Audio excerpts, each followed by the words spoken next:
All that to say, if you're a surgery resident, you can do it. You can do it. You can do it. You can do it. On the hard days, you can do it. It's been a while since I've given residency tips on here, so I thought we were due for some. If you're not a resident, specifically a surgical resident, just keep on scrolling. Okay, if you're a resident, particularly a surgery resident, I think going into residency or being in residency and having a few baseline expectations is what helped me the most in surviving residency, because that's what you're doing. You're surviving and you're learning. It is not going to be the most enjoyable part of your life.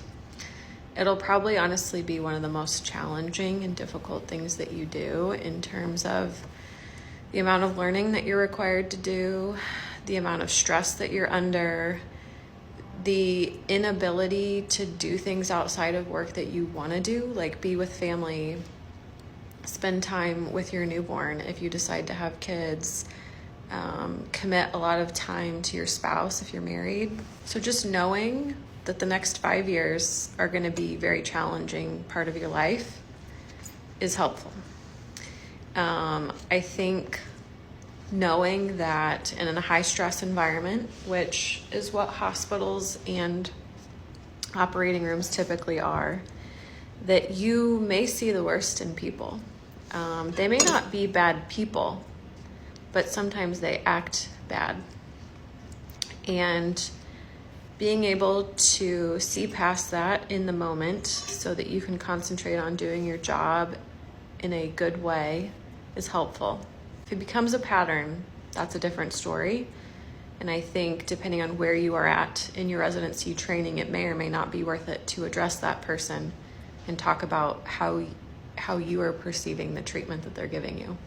Identifying your support system is something that's super helpful in surviving residency. And different supportive people may be helping you with different things at different points of your residency. You may not lean on just one person to fill all of those cups for you, but you need somebody to help you manage yourself, because it's sometimes in residency, believe it or not, it is, well, I don't have to tell you guys, if anybody who's still watching is not a resident, it's hard to drink water during the day. You don't have time. You have to urinate after you drink water. Like in residency, I would almost never sit down and drink water, which is weird to say.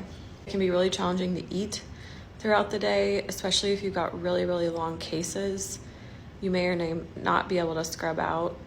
Leaning on your co-residents, I think, is helpful, but knowing that they are also going through a challenging part of their life and may not have anything extra to give you as their co-resident. On the good side, I would encourage you to savor some of the interactions and experiences that you have during your residency, because they may be the first and they may be the only time that you are experiencing that thing, whether it's a specific diagnosis that you made yourself, whether it's the case that you did for the very first time, start to finish, with your attending watching.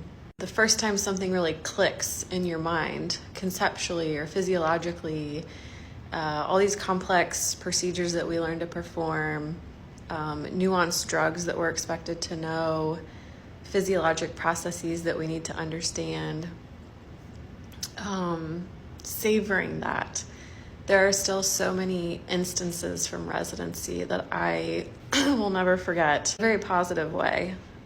Specific patients that we took care of, specific clinical scenarios that I was super helpful with, or that were complex and our teams coordinated things well.